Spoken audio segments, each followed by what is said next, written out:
Hey, so without a show of hands, which could get a little bit embarrassing, I'm wondering how many of us have ever found ourselves overwhelmed financially? How many of us have ever felt overwhelmed financially? Like you've lost a job and didn't know how you were going to make ends meet, or you found yourself having to take a medical leave with no EI or medical plan or support system, or there was just too much month at the end of the money. Or how many of us found ourselves, in a conflict or a fight or argument with a spouse or a loved one over spending or saving habits? Have you ever found yourself overwhelmed because of finances or maybe the lack thereof? I was 18 years old and was kind of strolling the campus of the University of Toronto in my first week at school and discovered the coolest thing, that one of the big banks was interested in giving me a credit card.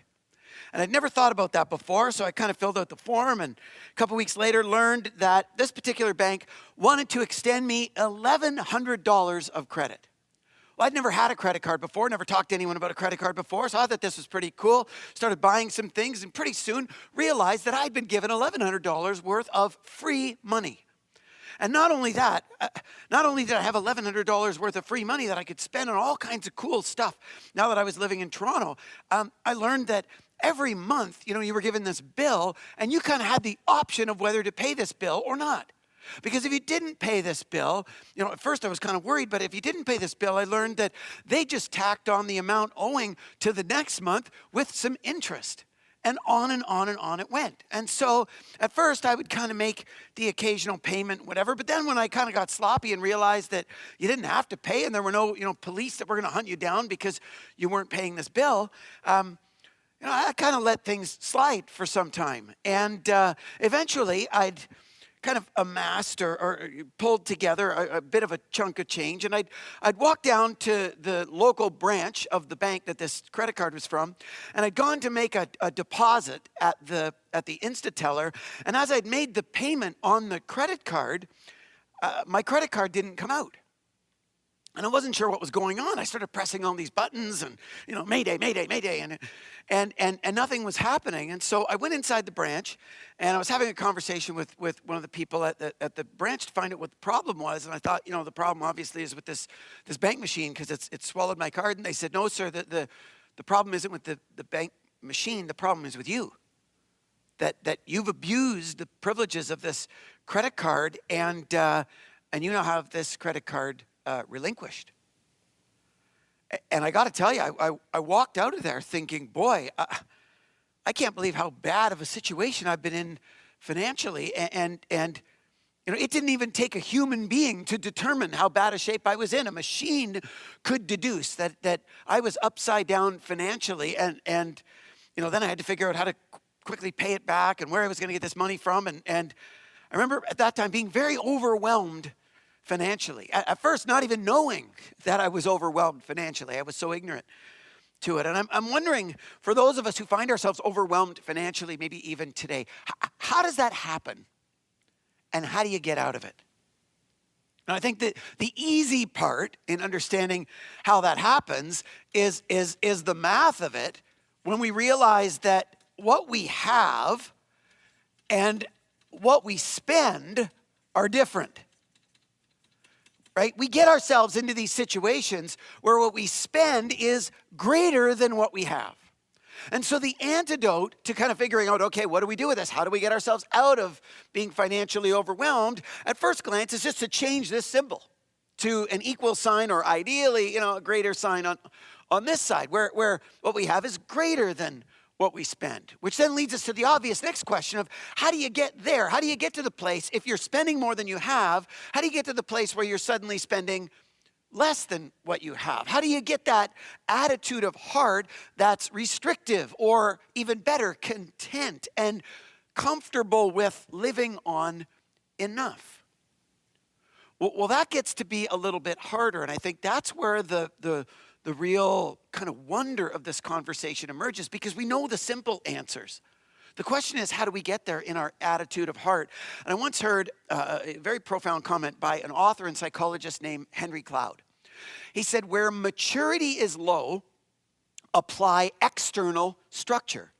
Meaning, if you don't have it within yourself to live a certain way, look for an external structure or support system to guide you to live that way. Where maturity is low, apply external structure. And so if you're here today knowing that you need to change this symbol and knowing that you need to have a different attitude of heart in order to live that way, but knowing at the same time that you really don't have the maturity, you don't have the capacity within yourself to get there, and you're wondering where you can find the external structure and support system to get there, I hope I have good news for you today.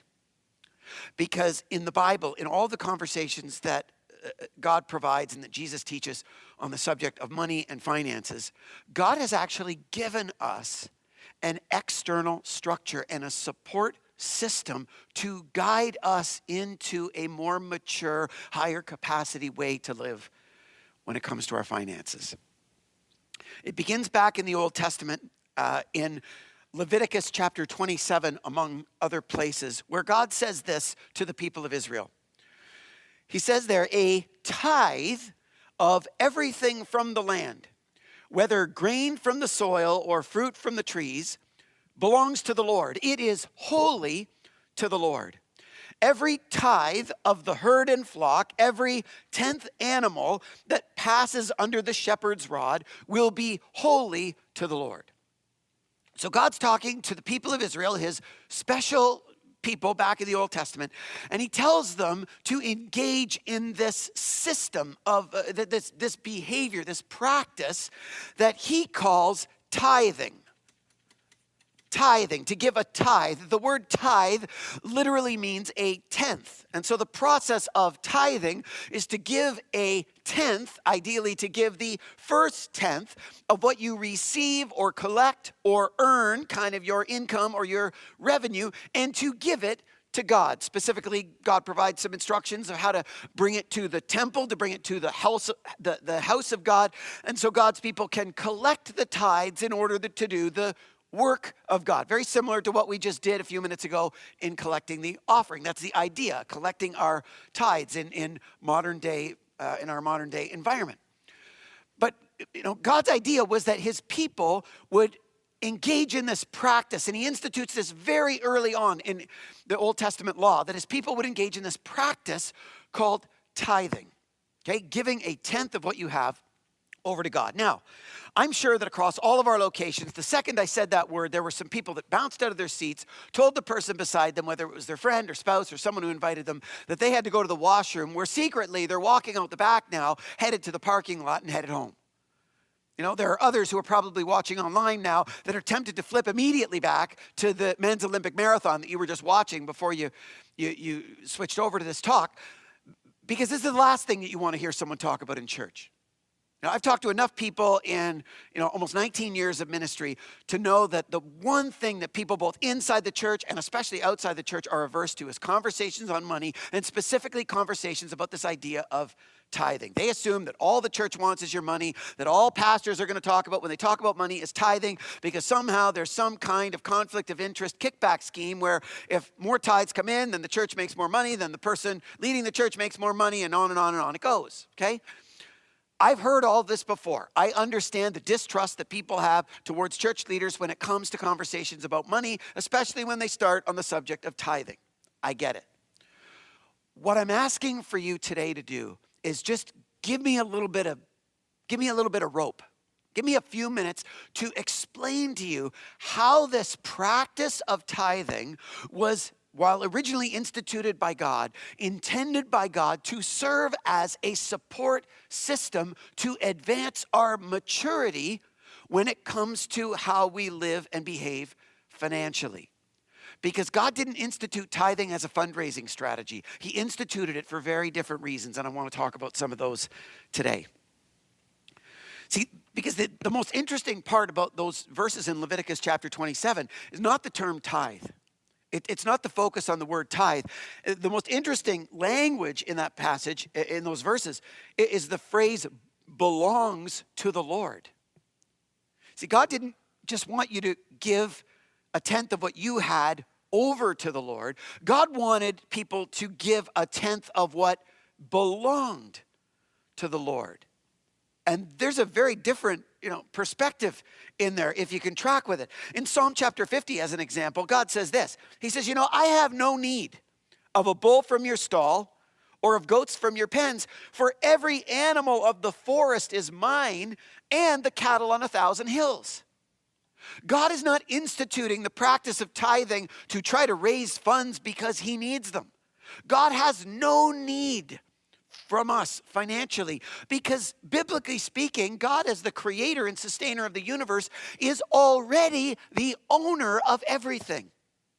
God is already the owner of everything, and he institutes the practice of tithing to give back to God the first 10% of what belongs to God as a portion of what he's entrusted to people, not as a fundraising strategy, but as an attitude adjustment strategy. See, God institutes the practice of tithing, not to raise money, but to raise people and to shape our minds and hearts. And what tithing does in giving back a tenth of what belongs to the Lord is it reminds us that everything we have is actually God's. That everything we have isn't actually what we have. Everything that we have actually belongs to God. And I know for some of us that might be difficult to feel because we worked so hard in school to get that degree, and we, worked our way into getting that dream job, and we've, really hustled and networked and to get that position, and we work hard day in and day out to earn that money, and we might feel like, as hard as we worked and as much as we deserve it, that income, that revenue that we bring in is ours. We worked for it. We earned it. It belongs to us. But even though we feel that's real, the Bible would say that that's not actually true. And we've got to appreciate, I think, first of all, that there's a difference between something feeling real and being actually true. There is a difference.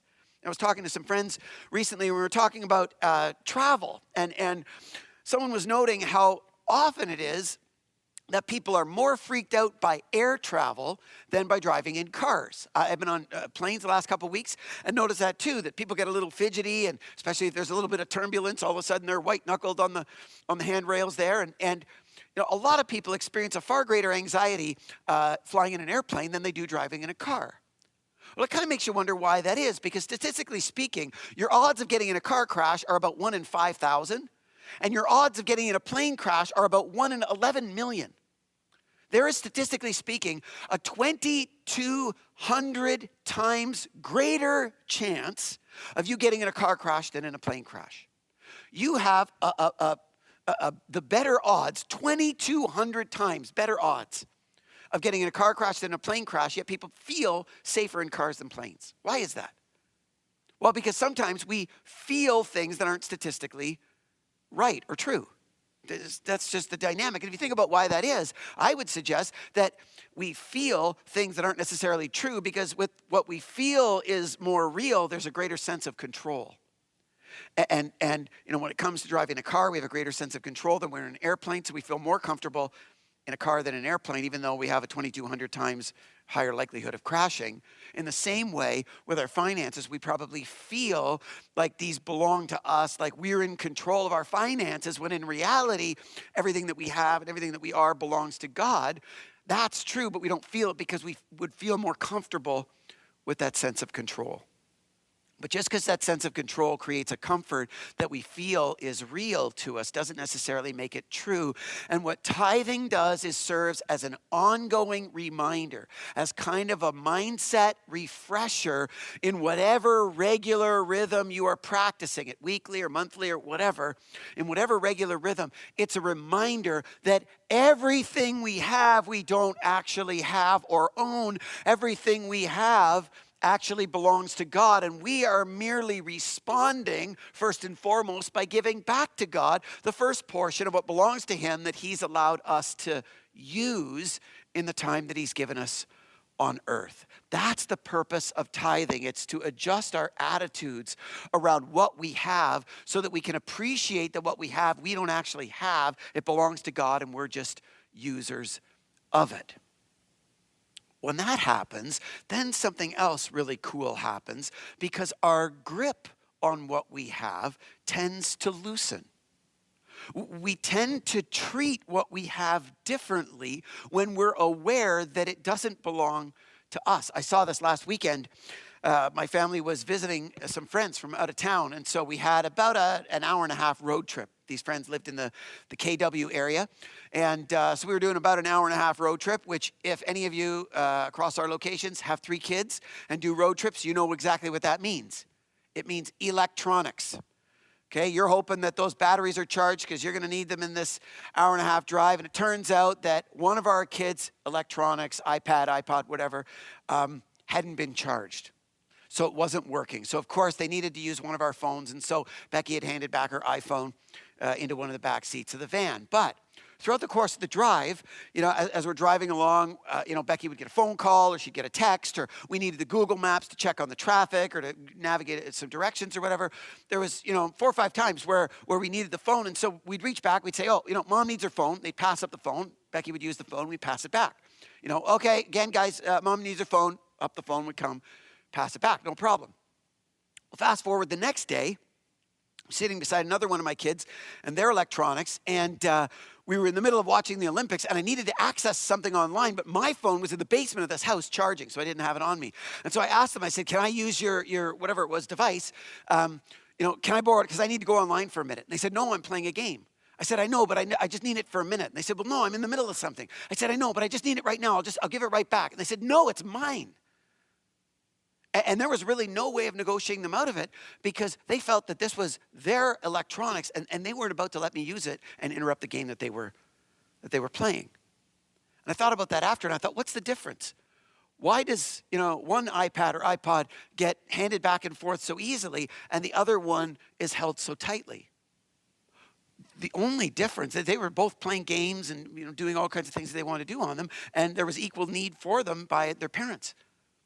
The only difference was that in one case, they had it in their mind that it wasn't owned by them. It wasn't God's, but it was their mom or dad's. In one case, it wasn't owned by them, and in the other case, they thought that it was. And when they thought that they were the owners, they had a tight grip. When they realized and appreciated that they weren't the owner, they had a loose grip, and they just used it when they were allowed to. That's the idea behind tithing that really gets things going. What tithing does is it reframes our perspective so that we appreciate that we own nothing, that everything that we have is ultimately God's, and then it loosens our grip so that we can begin to engage in more of the financial practices that God would encourage in the scriptures. Like, for example, the biblical practice of saving. In Proverbs chapter 6, he says, go to the ant, meaning study the ant, you sluggard. He says, consider its ways and be wise. He says, the ant has no commander, no overseer or ruler, yet it stores its provisions in summer and gathers its food at harvest. God says, one of the things that you can do once you're appreciating that these resources that you have, you don't actually have, they've just been given on loan to you by God, is you can begin to save. You can begin to put a portion of that away for a rainy day, for an emergency, for a contingency, or even for retirement. For most of us who find ourselves upside down financially, for most of us who are overwhelmed because of this equation, we don't have any room to save. Savings is for another day. We can't think about that today. But when we begin to engage in the practice of stewardship, in what's called stewardship, using what an owner has entrusted to us, as opposed to assuming that what we have is what we have, we can begin to engage in some of these practices. Same thing's true for the biblical practice of giving. And you might think that giving is the same thing as tithing. Tithing is bringing the first 10% that God has entrusted to you and pooling it together as a local faith community, basically bringing that first 10% to your local church in our context. Giving is meeting all those other needs around you, supporting your missionary friends or the Bible school that you went to, or, responding to the Syrian refugee crisis, or, just meeting the need of someone that you bump into on the street, supporting friends or that sort of thing. And a lot of people kind of lump those together and they say, well, if I'm going to give anything, those are together, and I'm going to just kind of, whatever I'm going to give to God's purposes, I'm going to take out of that percentage. And some will go to the church, some will go to this, some will go to that. That's not what God intends. You might be cheating God out of his tithe. In Jesus' day, the religious leaders were cheating God out of the other stuff. Take a look at what Jesus said to them in Matthew 23. He says, "Woe to you, teachers of the law and Pharisees, you hypocrites! You give a tenth of your spices, your mint, your dill, your cumin, but you've neglected the more important matters of the law, things like justice and mercy and faithfulness. You should have practiced the latter without neglecting the former." He says to these guys, you're faithful in exactingly tithing, but you don't do any of this. You don't meet any needs around you. You should do this without neglecting this. This isn't an either or to God.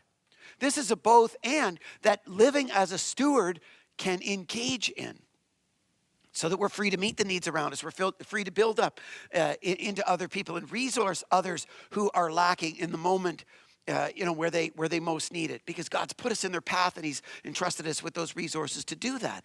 That's some of what God frees us up to do when we begin to see what we have as his instead of ours. Now, I know that some of us are in the process of shutting down. You've given me some rope and you're about to hang me with it because you're still stuck here. And frankly, you're still stuck here saying, I understand the idea of tithing. I understand the idea of saving. I understand the idea of giving. I'd love to be doing all of those things. But what you don't understand is I'm in this economy where what I spend and what I owe is greater than what I have. And I understand what you're saying. I can even agree with it. But I can't start doing that until I have more. Until I have more, I can't kind of live this way because I'm in this dynamic. I don't have enough to be able to live the way that God would envision me to live financially. I know many times people feel that. I felt that myself. If only there was a day when, because I feel like I don't have enough. Couple things I want to say to you if you're in that place. First of all, if you feel like you don't have enough, you're never going to have enough. I need to just warn you of that. Billionaire John D. Rockefeller was once asked, how much money is enough? You know what his answer was? $1 more. Attitudinally, if you feel like you need enough, you'll never get there because there'll never be enough. I saw someone recently who was applying for an apartment. They made $11,000 a month and had the worst credit history and worst credit rating than I have ever seen. Right? The amount of money you have will not necessarily get you out of this mess. Having more doesn't necessarily change the disequilibrium of have and spend. That is not the way to enough. And if you're sitting there feeling like if I had enough, then I need you to hear this. Enough is not a precondition to living God's way. Having enough is not a precondition to living God's way. You know what having enough is? It's the outcome of living God's way. It's what you realize when you start doing this and start thinking this way and start engaging in these kinds of behaviors. Then you start to realize that you have enough. Ask the residents of our homeless shelter who a few years ago were awakened to the global rich list.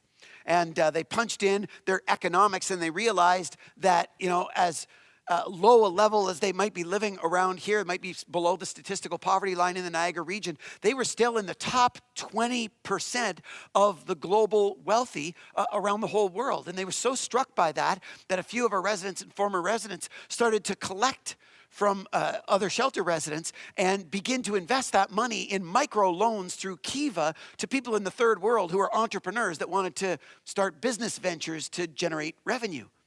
And, these days they've now collected thousands of dollars and made all kinds of loans, had loans paid back, and it's just a really cool thing. And in the process, you know what people figured out?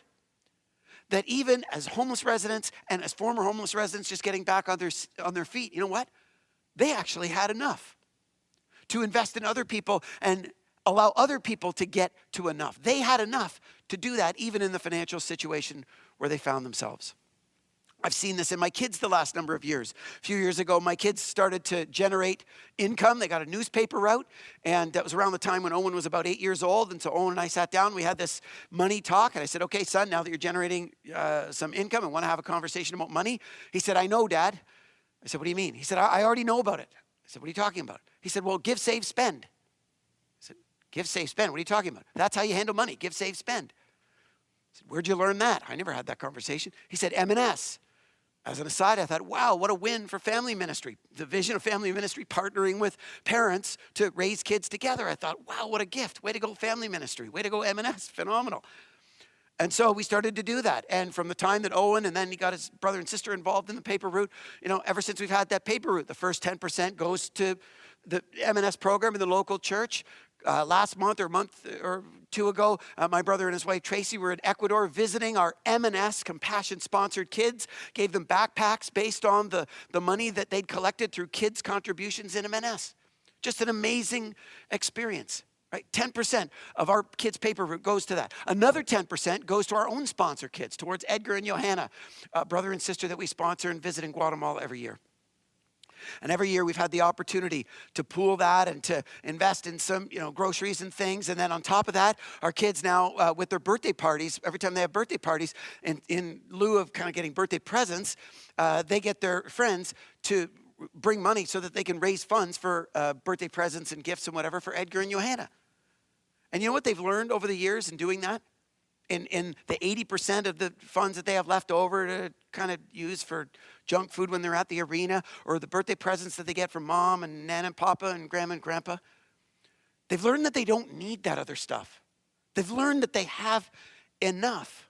And the point is that you experience the reality of having enough, not by waiting for the day where you feel like you have enough, but by engaging in God's design for biblical stewardship and realizing as an outcome that, wow, you actually have enough. Enough is an outcome, not a precondition. I remember learning this in my own life a number of years ago when our church was engaging in its very first major capital campaign. We were still out in the country. We had visions of relocating to our St. Catharines location. And we had this budget where we thought we needed to raise $2.5 million, which was a huge venture for us at the time.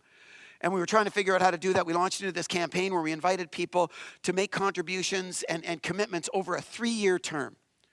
And at the time, my first reaction and the first reaction of the team that I worked with, there was about 8 of us on staff at the time, was that we can't really contribute to this. Felt like we kind of had to, felt like we had to kind of be a good example to people, but thought like, we're not in a place where we contribute to this. I was 30 years old at the time. Becky and I had been married about 3 years. And in fact, we were just about to become parents. In fact, the very first capital campaign public meeting that we hosted was on the day that my oldest son, Owen, was born. Mom's in the room. Don't get upset about that. You can ask me how I was able to swing that with Becky later. It was all good. Don't worry. But we were about to become parents. My wife's self-employed, so she doesn't have EI or like maternity leave or anything. So, she was about to have no income for a period of time. I was making at the time, not a lot of money. I was making $28,000 a year. Making $28,000 a year. Our utility bills at the time were still sent to our house. We've been married 3 years. They were still sent to our house addressed to Jeffrey and Susan Lockyer. Susan is my mom, not my wife. Because my parents had to co-sign our mortgage in order for us to be able to get a house. We weren't generating enough income to get approved to put a down payment on a home. And so I had all kinds of reasons to think, we don't have enough to contribute to this. This isn't extra. I'm not in a financial position where we've got discretionary income or things like that. But we started to reflect as a group of friends and as a leadership at the time and realized that, there were some things that we could cut out of our regular spending. There were some excesses that we could kind of hold off on. Even the sort of cup of coffee a day, if you extrapolate that translates into about $1,000 a year if you do that math. Things like that we started to think about. We also started to think about, different windfalls that you have during the year. Income tax returns for a lot of us, were the kind of things that we could anticipate resources coming from. There were other things that we could do. We could sell our house and move and use some of the proceeds there for that. And we started to have this conversation and things started to really build where by the time we were having that first public meeting, the 8 of us on staff were able to say as kind of a setting the tone for the rest of our congregation that we were in for over $200,000 over a 3-year period. We were a very young staff, often single and newly married, over $200,000, 8 of us. And you think about that average, and then you think of the fact that as a church, we raised in commitments and then ultimately in contributions, we raised that $2.5 million off 101 commitment cards. 101 families contributed on average around $25,000 in that 3-year term. Now, nobody, almost nobody, would have said that they had that just floating around ready to throw away. Nobody felt like they had enough. But you know what I realized in that experience? At first I thought, where am I going to contribute anything? And then when I started to do, some reflection on it, realized, maybe I could. By the time it was all over, I realized God has blessed me with more than enough. And not just financially. Ever since then, in moving to St. Catharines and then becoming multi-site and seeing God, birth the shelter and our anchor causes and all this, like every time I see the dream of that move realized, run into a resident or former resident who's now on the path of recovery, or hear a story about a Rose City kid who had a great week at Camp Crossroads this past summer, or, hear of the way that friendship's making the difference in Vineland with our migrant workers. It just thrills me and reminds me that there was a point in my life where I thought I wasn't going to be able to participate in that. And it just gives me so much joy and thrill and abundance. And I'm reminded of the underlying verse of this whole series. Jeff introduced it a couple weeks ago where he said in John 10:10, Jesus said, "The thief comes to steal and kill and destroy, but I, Jesus, have come that you might have life and life abundant." Right? For those of you who are overwhelmed financially, what is the thief? What is the spiritual enemy of God whispering into your mind and heart to get you to believe, to allow you to experience such a robbery of life? By contrast, what can you allow God to whisper into you today that can give you life and life abundant through engaging in his financial plan? Because the abundance and thrill and contentment and even peace of having enough comes through engaging in God's financial practices. But you engage in God's financial practices when you see yourself as a steward of what God owns, not as an owner yourself. And you see yourself as a steward of what God owns by engaging in the biblical practice of tithing. Tithing is the support system. It's the structure that drives the lifestyle of maturing you to the place where you can experience the contentment and freedom and abundance of enough. There was a time that God said this to his people in the Old Testament through a prophet named Malachi. He said to them in Malachi chapter 3 that you, his people, are under a curse, the whole nation, because you're robbing me. Imagine that. God accuses his people of stealing from him what belongs to him. Well, he was accusing them of robbing him because they weren't bringing their full tithes to him. They weren't giving him what he understood and had explained to them belonged to him. So he says to them in Malachi 3, "Bring the whole tithe into the storehouse, that there may be food in my house." He says, "Test me in this, and see if I will not throw open the floodgates of heaven and pour out so much blessing that there will not be enough room to store it." This is the only time in Scripture where the God of the Bible dares people to trust and obey him. He says, "I dare you to trust and obey me in this, and see if you don't experience an immeasurable quality of blessing as a result." As a result specifically of the biblical practice of tithing. Not that he's instituting a relationship of karma, where if we give to God, we'll cash out at some point later in the future. But as we're obedient and faithful to God's vision for how we handle finances, God will engage us in an experience of abundance and blessing beyond our wildest dreams. And this morning, I'm not coming at you as a pastor trying to raise more money. This morning, I'm coming at you as someone who's been overwhelmed financially, but who's also experienced the other side and wants to ask you today, which life do you want to live? I know which one I want to live. If you need more help with this, contact Kathy Van Driel, our finance director, who can help with the practice of automatic withdrawal. I know that's what we do as a family. So when the bags pass by, we're passing them by, all the time and not throwing any money in it because we do automatic withdrawal. It's a way better discipline for us and a way better, I would forget otherwise. And it's a way better discipline for me. As well, coming this fall, we have what's called a Global Action Plan, which is a group-based curriculum to help people become more globally minded and engage more actively with the global poor. Part of that involves a financial stewardship team that we have in our church that will come alongside you and help navigate your finances if you could use a little bit more expertise and help in supporting, this cycle in your own life. But the question today is really, Whose voice is whispering into your mind and heart that you're allowing yourself to listen to? Is it the spiritual enemy of God who only wants to steal and kill and destroy, to leave you a financial mess, overwhelmed, stress, and in conflict all the time? Or will you allow the vision and heart of God to breathe in abundance, to breathe in generosity, to breathe in significance and adventure and legacy and contentment and the joy of living with enough by engaging in the structure and practice of tithing that teaches us and reframes our perspective that what we own, we don't own, that loosens our grip so that we can engage in the other practices that God would envision, that leads us to the road of enough as an outcome, not a precondition. I know which life I want to live. The question is, which one will you live? It's counterintuitive, but for so many of us, our finances are out of control. I appeal to you this morning. If your finances are out of control and you want to get them back in control, have the faith and courage to give God control. Let's pray. God in heaven, I just want to pray specifically for all of us across our locations who do find ourselves in a place where we're upside down and overwhelmed financially.